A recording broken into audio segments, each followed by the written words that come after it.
Hello. Oh, We're not talking about you have 8 children and I complain about one child. sometimes I think one might be harder because you have to probably entertain that one child. Oh my goodness. Where I'm like, go play. Hello and welcome to Table for Five with no reservations. Take a seat at the table for a fresh, sweet, salty, tart, and pleasantly bitter conversation. Hello and thank you for joining us today. Seated at the table with me is Rachel Flanagan. Hey, everybody. Tabitha Cabrera. Hello. Jamie Ramos. Hi. Kim McIsaac. Hello. I'm Jennifer Dunn, and we have a special guest joining us today for our series, Visions of the Future. Jess Ronne, welcome. Yeah, thanks for having me. We are so excited you are here. You have such a story to tell. Could you introduce yourself for our guests? Oh, goodness. I'm Jess Ronne, otherwise known as Jess plus some S. I'm a mom of 8, author, speaker, podcast host. What else do I do? Oh, I run a nonprofit called the Lucas Project, named after my son, Lucas, who is my child with additional needs. I'm sure we'll get into that a little bit more. And he just turned 18. So I'm pretty tired because there's a lot that goes into that transition from childhood to adulthood. Like every single day, I'm micromanaging something for his adult services. So I'm ready for that to be over. And then you're also a farm owner? Yes, sort of. I'm not like a farmer. Yeah. We bought a 2-acre farm and we've named it Hope Farm. I just love it. To create disability housing for Lucas and 5 additional individuals in the future. We have most of the families already solidified. The first phase we're hoping to launch next summer. And then there's a big white barn that we want to turn into a respite center / day program for the community as well. It's kind of like another nonprofit piled on top of my already nonprofit.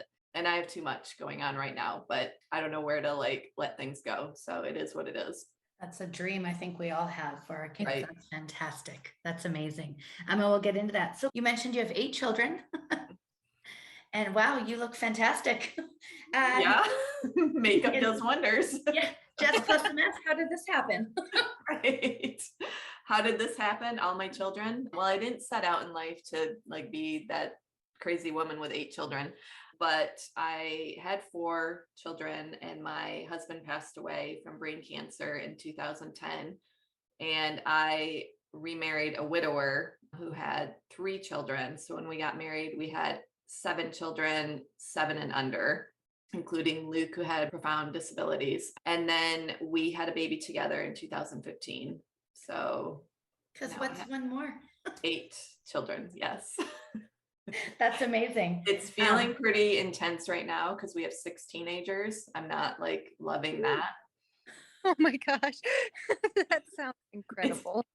Incredible or horrible? What word are we after? Yes, in a kind of shocking, I'm sure, kind of way. It's a lot. Incredibly something. Right. A lot of hormones through the house. 3 girls. Oh, I just want to point out that if you had several tiny houses on the 2 acres, you could have a little respite space for everybody during the puberty, just a little she shed for everybody, or a little. that's a good idea. We've talked about moving the teenagers over to the farm with Luke. Yeah. You go live on the farm until you outgrow your hormones. And then, but then my husband's like, but honey, you're 45 and you're perimenopausal. So are you going to go live on the farm too? I'm like, no, I'm your wife. No, you're going to keep me here. For that comment alone, you're going to staff that. Exactly. Yeah. So obviously with our series about our children going into adulthood and services, we all know seem to just miraculously disappear. What led you to this? How are the services for him, and what led you to the farm? So our listeners can understand, I think, the depths of how hard it is to get services for our kids. In Michigan, I wouldn't necessarily say that they disappear. We moved here because Michigan does do some things really well. Kids go to school till they're 26 here, so they don't fall off that 21-year-old cliff, and they go to school year round here. So you at least have till 26 to sort of figure out a plan and figure out what's next. That's And amazing. they also, we just got approved for home health too, which they pay you a pretty significant amount every month to take care of your child in your home. So I'm now his paid caregiver, not like an outrageous amount, but it's helpful. So they do some things right here. However, like we always knew with 8 kids, a yes to caring for Luke for the rest of his life was going to be a no to our other kids, our grandchildren, our marriage, myself, because Luke is total care. He's incontinent, nonverbal. He needs assistance with lifting, walking, maneuvering, everything. And as I'm getting older, I'm definitely feeling that in my body. The whole process went a lot faster than we thought, but we always thought like a farm community was our ideal. And we have a beautiful one right down the road from us called Benjamin's Hope. And we toured it numerous times, spoke to the owner, and she was like, I mean, you're looking at 15, 20 years before there's an opening. And that was the resounding theme we heard everywhere. We've heard in Michigan, there is not a single opening in a group home unless you are basically in an emergency situation. So like you get a terminal diagnosis or you or your spouse dies. And then it's not even guaranteed that you'll be bumped to the top of the list. And I just think that's a really horrible thing to do to these kids. And I call them kids because they're our kids, but like to lose a parent or a caregiver and then have to be like bus 3 hours away from the only home you've ever known to live with strangers in a group home and like away from your community. And I mean, talk about trauma. So that's what we were like, that's not okay. Let's start looking for something within 10 to 15 minutes of our home. And something just came available very quickly. Like our goal was kind of 22, 23. And this just came up and it was perfect. It's 10 minutes away. We can serve 5 other individuals. An anonymous investor fronted the money for 3 years. So we basically have 3 years to sink or swim. And I don't know, it's Like it just, cue the tears. Oh God. like it just all came amazing. together. So we jumped. Jess, when you wrote about the vines Mhm. on the property, like I wept. You're living a spoke of my dream, you know, like mine might have yurts, it might have, I call it free range kids. Right. Like, you know, Right. but the fact that it's just, like you said, coming together and falling into place in this doors wide open sort of way takes my breath away. And just like, thank you so much for taking the leap on behalf of those 5 parents, but also for the mold that you're setting for us. We talk about our commune constantly. Yeah. Mhm. Yeah. And we Beautiful. hope that we I'm sorry. we can replicate this too. And even, you know, the property set up in a way with this huge barn that we're going to transform into this respite day center. We want to hold like seminars where we have families come and we say, okay, this is what you do to create this for your children, X, Y, and Z, because I think we're all waiting for the government to swoop in and save us, and that's not going to happen. We'll put a table for 5 in that barn. We'd like to make a reservation. Yes. Yeah. Yeah. Perfect. Do you want to tell us about your son? You know, you did touch on it, but what services come into the home? Will that change? Will that transition over into Hope Farm when it's completed? I assume he will live there full time. Mhm. He will. And my sister-in-law is actually creating a home healthcare agency to work in conjunction with any properties that we do. And she doesn't really care about profit. I mean, she wants to make a profit, but she's not like profit driven like a lot of other home healthcare agencies. So we have some flexibility there. And I mean, that's been a huge blessing just to have her come alongside us and work with us. And he'll require 24/7 care. And so will the other 5 individuals. We're really targeting those individuals that nobody else will touch. Those kids who have even been told that they can't attend special needs camps or programs because they're incontinent or the aggression or the behaviors or whatever it may be. Like the level of discrimination from even the disabled community towards disabled is astonishing to me. Like you say you serve the disabled, but yet because my kid is in briefs, he can't come to your after school program or he can't come to your camp. Like that's mind-boggling to me. And those are the families we want to serve, the ones that nobody else will touch. That is amazing. I'm kind of going out of order here, but you just released a documentary unseen. Could you tell us about it? Unseen, how we're failing parent caregivers and why it matters. That kind of sums it up. I think as parent caregivers, we often hide out in our homes and we don't go out into the world because it's really difficult and exhausting, and the world isn't made for kids like ours. And so we just stay home, anxious and stressed and isolated and exhausted. And I think it's just time to bring our stories to the light, because society is never going to help us if they don't know. So it's just saying, here we are, and there's a bunch of us. And the other thing is, caregiving is a full life experience. We come into the world needing care, and most likely we're going to leave the world needing care, and we're lucky if we don't need it in between. And that's the foundation of society. And if we don't start to strengthen that foundation of caregivers and caregiving, I think we're going to see detrimental effects on society as a whole. And I would say we're seeing those even now, because we've gotten so far away from that community tribal model, and we're seeing the mental health effects that this is having on the next generation. And it's horrible. They have no purpose. Nobody cares. Nobody's leaving space or time for others.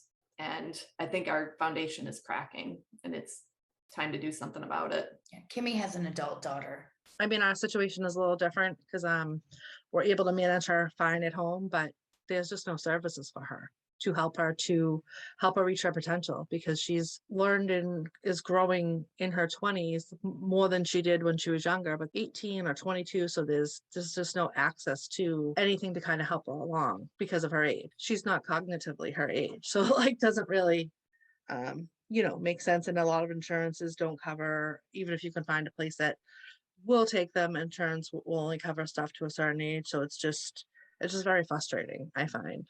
What state are you in? Massachusetts. Oh, so that's shocking to me. In Massachusetts. But it's because of where she falls. So it's like a lot of kids that are severe and nonverbal the way she is, like at this point, they're not necessarily always looking to get them involved in stuff like this, right? They're more going to group homes and different stuff like that. And they have a lot for job support and vocational training and housing, but just like she doesn't really fit in any one of those categories. She goes to a day hab. It's fine, but it's not what she deserves. It's not where she should be. It just gives her something to do throughout the day. There's no therapies or anything. Obviously, her needs haven't changed from 14 to 16 to 22. They're still the same, but she can't get any access to services. Massachusetts is good as far as there's like lots of laws, good compared to probably some states, you know what I mean? But there's still not a lot for somebody where she's at. Right. There's sometimes a one size fits all approach to the services that are available. And for many of our kids, you can be one thing and also struggle with another, or bring with you other parts of your constellation that disqualify you for what's available. I think that comes back to, like you're talking about, the caregiver burnout, because all of those things that Kim just said fall back on her shoulders to fill the gap of what's not available. And it's such a big picture. Like it's just such a cycle. That doesn't mean that Alyssa's not still learning. That means that Kim is doing the teaching. That means that Kim is taking from her pot to fulfill a need, because there isn't anybody to swoop in. And back even further, I feel like it's in standing together shoulder to shoulder to like learn these things and hold each other up and support the caregiver, because it's that feeds our kids, Something that's not talked about. We get used to hearing a no, or hearing a you have to wait, or hearing, your child doesn't fit into our category, even though someone told you that there's services or access to services. And I think that chips away a little bit at your seeking ability sometimes, seeking out services. You're always seeking, but I think you get used to this idea that someone's going to tell you no even before you walk in the door, because you brace yourself for those kind of things in the waiting. And I love this idea that you're trying to formulate a yes, just a yes, through a community grassroots approach, which is awesome and beautiful for all of us who hear no regularly. Yeah, and it's like, I know, like for instance, like with medical care, like she's aging out of all her medical care, and I'm like, okay, well, who specializes in neurology for special needs? Like, what hospital do I go through, or who do I contact? And they're just like, oh no, there's not really a person who does that. She can just go to a regular neurologist. Oh, really? No, she can't. And we're very fortunate to find a doctor who specializes because he has a child on the spectrum and he's piloting a program in Lexington, kind of near Boston. But like, if he leaves that practice, I'm back to square one. This is a child that has to be sedated in order to get blood work done. Like, you can't get blood from her. She can't get vaccinations. Like, you can't get anything in her without sedating her. So it's like, a regular doctor is not going to understand that. They're going to look at me like I have 15 heads. Their needs are just so particular. Like, if she was having some kind of pain, I needed an ultrasound. Like, they're not going to be able to give her an ultrasound. If you go to children's hospital, they understand special needs and they understand these things. You go to like the local area hospital. We got her sedated one time for blood work, and they tried to send the security guards in to pin her down. And we were like, absolutely not.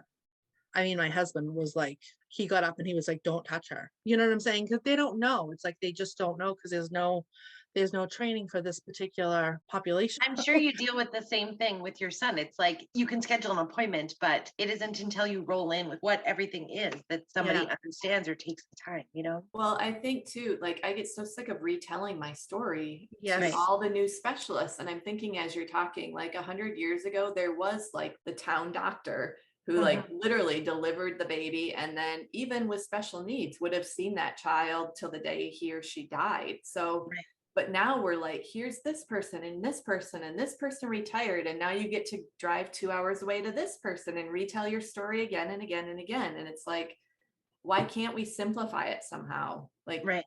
special needs parents need one more thing to do. It's exhausting. That's really the thing when you said your sister or sister-in-law is doing a home care service. I'm like, oh my gosh, an auntie that knows the history and a standard set that is just like, you have to understand these people and all Right. of their facets to be in this environment so that we really can be a community that's supported.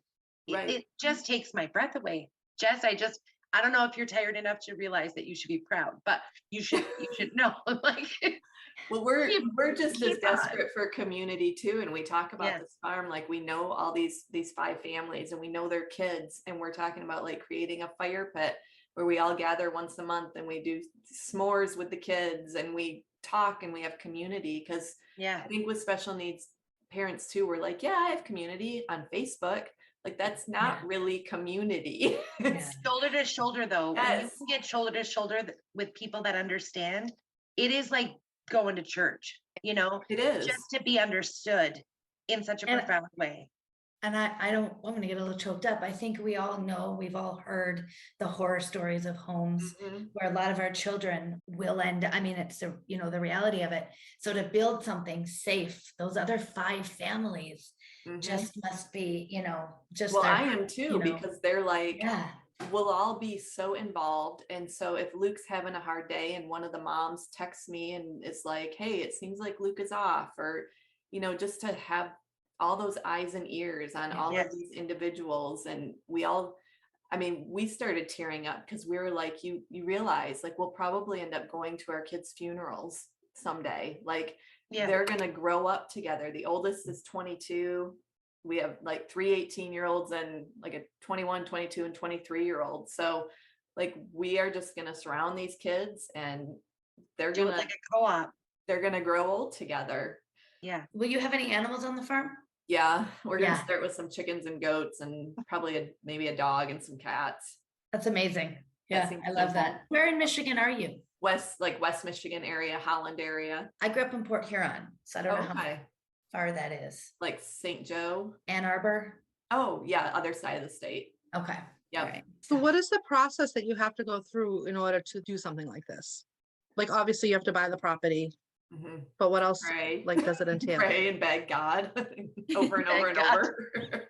We need the Cliff Notes seminar right now, please. We cannot wait. And we kind of got lucky because an investor saw the documentary and offered to front the money. We couldn't have done this on our own. And so when that happened, I did set up a search with a local realtor, and she would just send me properties and I'd kind of check them out. And this went on for 3 or 4 months. And then this one came up one day and I whipped over there because the market's really hot here, like it has been everywhere.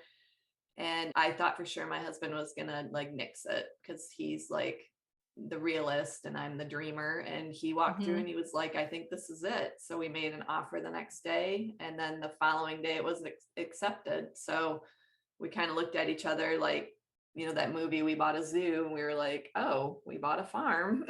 So now, and it needs total renovation. Like But is there a lot of like, does it have to be licensed? Does it have like, what are all the things that you like have to do? Or do you like, are you not that far into it to really know? We've been meeting with community mental health for the past month or two. We really did not want to license it because you have a lot more oversight with licensing. Mhm. However, they were only going to let us serve 4 individuals if we didn't license it. And so then we went to the township and we petitioned to turn it into a duplex, and they nixed that idea. So I think we are going to go the licensing route, which you do get you get increased funding going through the licensed route, which the individuals living there will need as much funding as we can get from the state to provide for their care. So the next step, we have to renovate it. And then we have licensing come out and approve it. And then we're pretty much good to go. Because once licensing approves it, then home health care can come in and start supplying the services. And are those the people that would be like the caretakers as well, or is that like separate? No, those are the direct care workers. We've heard that there will probably be like 3 around the clock individuals for the 6 individuals that we have living there. And would they just stay there all day, or would they be able to do like day programming from there? That's our thought, because just like everywhere, Michigan's kind of been back and forth about funding. And so, yes, we have the 26 year like fall off the cliff right now, but there's been like murmurings that might go away in the next couple of years. So we would like to create the day program right on the property. And then like a once a month respite, like a 5 or 6 hour respite opportunity for the community as well. Because I think that's going to be the key to the success, is getting the community really involved in this project as well, so that they support it. Yeah, absolutely. Man, even if there was a 1 hour, that I could really use a walk by myself in the grocery store 1 hour that you would just give a leg for when you need it. I don't know about the 1 hour, because I always say, like, by the time I show up and fill out the 20 pages of paperwork and convince Luke that we're going somewhere new, and then okay, so 1 hour from the car hitting reverse. Let's be more clear. Right. And then drop him off and then run to whatever I need to do and then come back and get him. Have a coffee and a car cry, whatever you need. Right.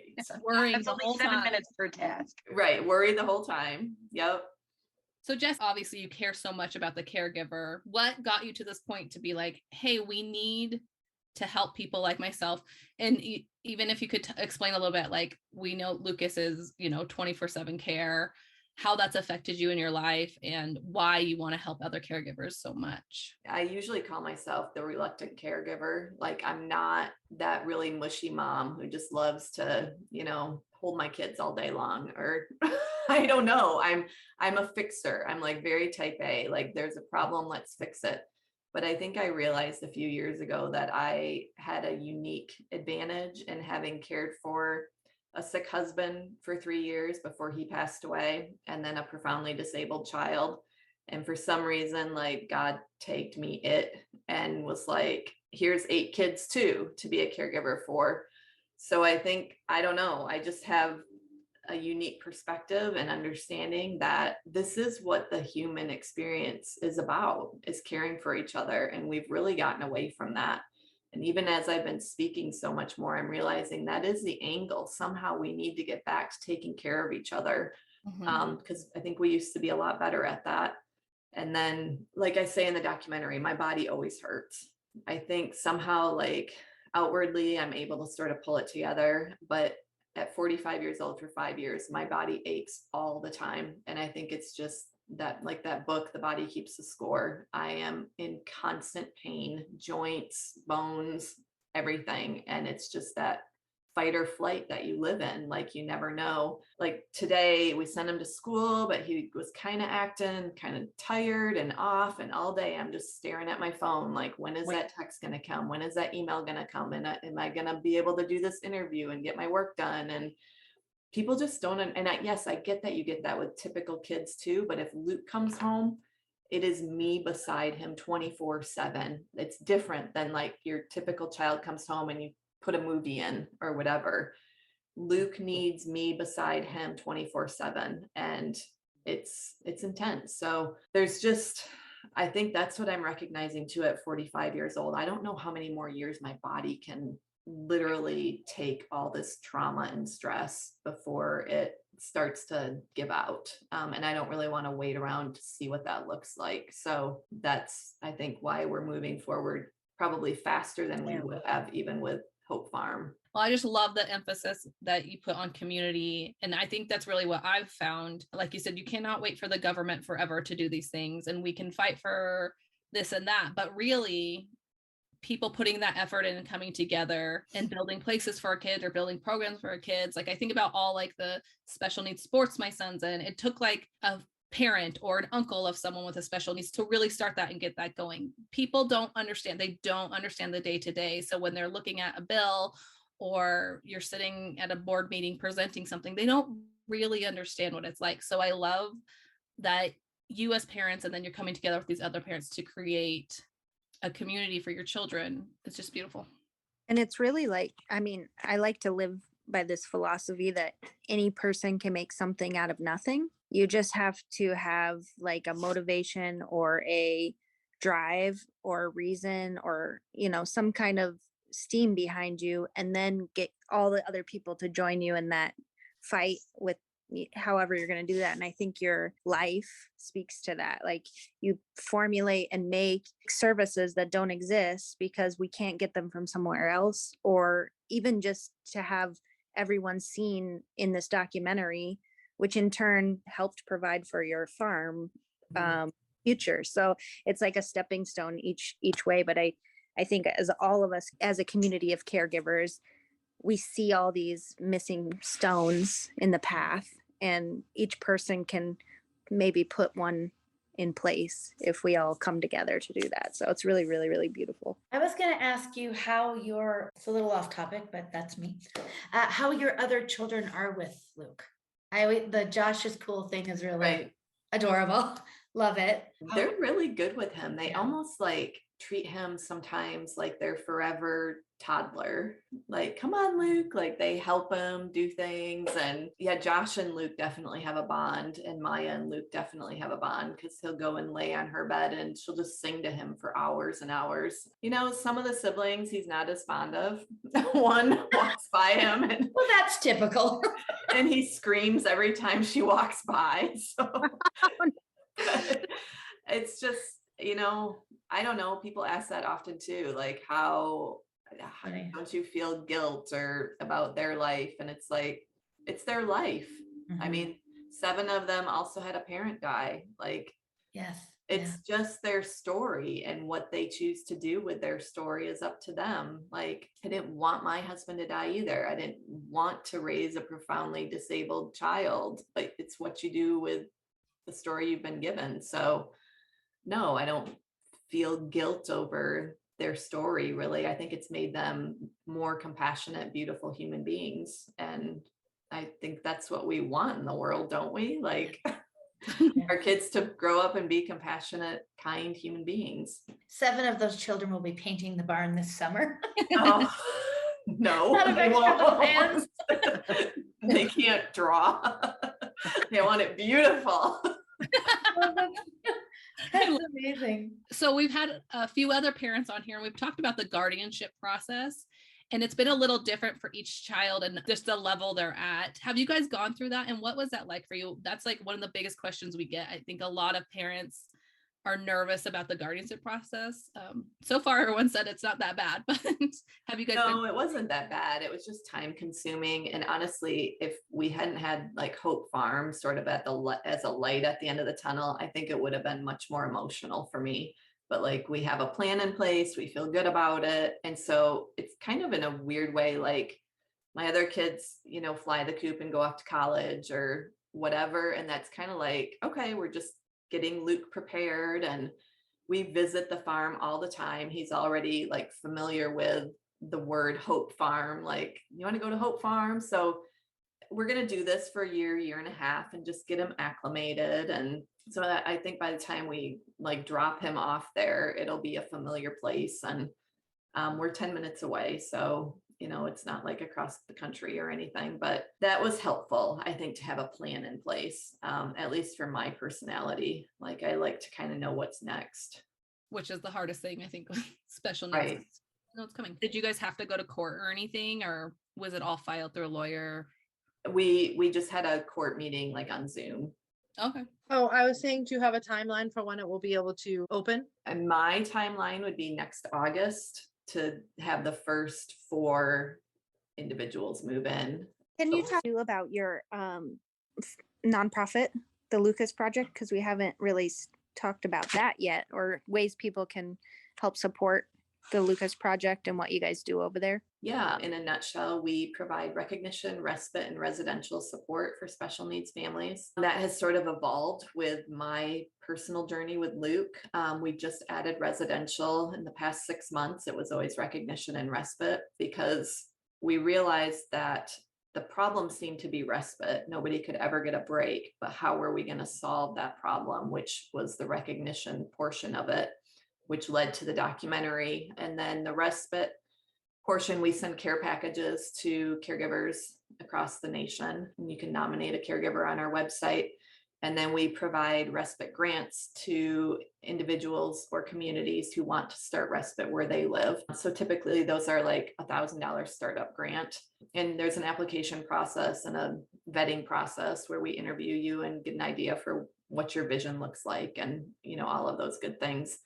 And then the residential support moving forward, we want to give families grants to renovate houses for their disabled loved ones. So we can't take a grant, unfortunately, from the Lucas Project for Hope Farm because it would be a conflict of interest. Yeah.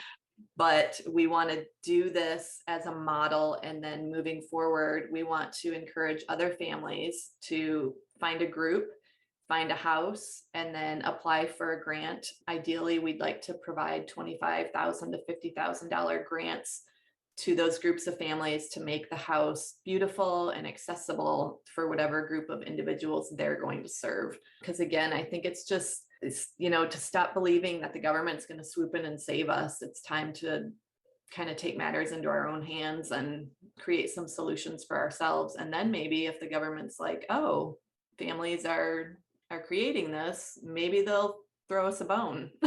Yeah. They'll throw us some money or something. Well, I think that's what they like. The government. But then it's so much easier to say, oh, they're already setting this up and they have it ready to go. And people who know what they need to know what they're doing, let's just throw money at them instead of us trying to build something where there's liability. A lot of things can go wrong. So I think that's awesome. And is the fund for Lucas Project through grants, private donations? How does the nonprofit run? All of the above. I think as a author, I realized I could kind of spin a story. And so we've had a lot of private donations just with me sharing caregiver stories and sharing my own story. And I think, again, the world just really has no idea what some caregivers go through. And just bringing that to their attention, and the donations tend to come in pretty quickly that way. So how does it work? So you decide to open a group home, purchase a property. What is your next step? Can anyone just open their own group home, or is there certain steps that you have to go through? If you, at least in Michigan, the rules change, state by state, but in Michigan, you can open, if we wanted to be unlicensed, it wouldn't even be considered a group home. We would just be like the landlords and we would be renting to the individuals. So as the landlords, we would just take their social security checks as rent. But since we are going to be a licensed group home, you do have to go through your community mental health organization to set up the care. Somebody told me in Indiana, and I don't know this as a fact, but somebody told me that in Indiana right now, they're not even allowing families to open group homes because there is no more funding. So I would not stay in Indiana if I lived there. So I think it is kind of case by case and state by state. Yeah, I mean, there's such a struggle with them staffing. I know, I'm sure everywhere. Definitely here, even the date, like Alyssa can't go her 5 days that she's supposed to go because there's not enough staff. So it's like everyone's got to do shifts, and then the residential care is it's just the same, they can't keep people. That's my biggest concern is the staffing, but community mental health did say that the Lucas Project could raise funds to help compensate the staff accordingly. So that may be something like not compensate them, but give bonuses. And that's what we're hoping, like we can help retain some of the staff maybe better that way. And I don't know, I think people will go back to work at some point. Yeah. Right? Money eventually, I think. Right? That's what I'm hoping for. I think the issue with a lot of jobs in general in settings for our kids, schools, therapy programs, all of that is tied to dollars, funding or money hour rate you can provide to someone. Is hard to keep them around if they can go to a private agency who can pay them more money or whatever the case may be. So that's amazing that they can potentially provide more money to them. I think too, so many of the jobs, like the roles that we see so much transition in for my daughter's team, it seems like all of the people leave the job that they're in service to see for another role within therapy, like, another whatever. If you're buying into the idea of this lifestyle and this community, and there's a future there for you forever, there's so much more about that type of living that if somebody has the heart to do this work and they can see forever value from Hope Farm as an employer, it's this self-fulfilling, like the community brings the value of that job up too. The ability to serve in that way. I hope it's easy to staff. Yeah, For those reasons, because to work for your organization has such a balance driven into it. I feel you're not going to overwork and undervalue people, Well, there's going to be a personal touch to it because like they're going to personally know the owner, the parents, as instead of sometimes I feel like you're just in a sea of all these people that like they're unseen too. Right. Our social worker has said, I got into this to make a difference and to hug people and to help people, not to fill out a spreadsheet in an email that I send off to somebody. I mean, Jess is putting the care back into all of the roles. I think it's beautiful. Yeah, it is. Well, I think So we need to elevate that role too, like the direct care worker. It's kind of like right now in alignment with like the teenager who works at McDonald's, and let's elevate that to a status of utmost importance because again, it's the foundation of society. And I know in Michigan, we are doing that. There are some university programs that are doing like the caregiver tract. And if you make it a certain level, you get higher pay and more benefits. And so I think it does need to be more of like a professional career. Yes. And we'll see a lot more people gravitate towards that role. If there's some way that they could even give a lot of these people like state benefits for state-run programs. Do you know what I mean? Like give them, even if the pay isn't high, if the benefits are good, that will retain a lot of people. Of course, there's going to be a high turnover when they're making barely over minimum wage. And it's a lot of work. I mean, it's a lot of work. It's hard. How can our listeners and support your mission? Yes. Where can we? Money's good. Yeah. Project.org. And all the money. We got to pay these support workers. We got to get painted. All the money. Yeah. Money's good. We also have a link on our website, an Amazon wish list link that you can send things for our care packages. Those are a huge blessing to caregivers as well. Just filling those and sending them out. And I think it just brightens their day a little bit. But yeah, or just subscribe to our newsletter so you can stay in the loop with everything we have going on. And I've been kind of quiet on social media lately just because I have like more feet on the ground things that I'm doing here now. So many. Busy at all. Shocking.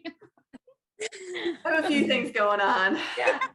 So Jess, what's your website and where can people find you on social media? I'm at jessplustheMess.com or thelucasproject.org. Instagram is jessplustheMess or the Lucas Project or Hope Farm Village.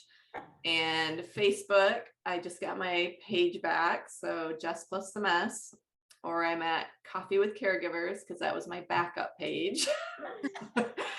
Or the Lucas Project or Hope Farm Village. And you have 3 books, correct? That I do. Well, one's coming out in February. So you have Sunlight Burning, then you have Blended with Grit and Grace, and then you'll have Loving with Grit and Grace. Loving with grit and grace. Yep. Wow, lady, you Yeah, are your story is just remarkable. amazing. Yeah. You're so Okay. inspirational because, Tired. you know, yeah. But now there's other people that are like, oh, we can actually do this. They're going to hear your story and then it's going to motivate them to figure out how they can do it. And it's going to make a difference in so many kids in parents' lives. Truly amazing to talk to you. You know, we're always on the thinking path of what's coming next for our kids and where they can land, and you can shape it and form it. You're doing it. You can do it too.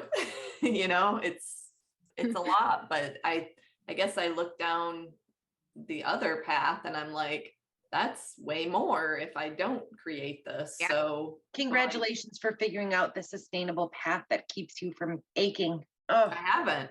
I know. I mean, but you're getting there. I'm putting your thumb around right now. Okay. Thank You're- you for Amazing. taking the time with us today. You are a busy lady. We appreciate it. Thank you so much. Yeah, thank you. I hope you get some sleep. Don't feel sorry for me. I do, because sleep is my superpower. Well, thank you so much. We'll put all the links to where you can find Jess. Have a great day, everyone. Thank you. Thank you for joining us at the table for this episode of the Table for Five No Reservations podcast. Join us next Monday for more, and while you wait, make sure to check out our content on Facebook and Instagram. If you are enjoying the podcast, make sure to subscribe and rate and review us wherever you listen. To contact us, you can email us at tablefor5podcast@gmail.com. We can't wait to sit with you again. See you next time.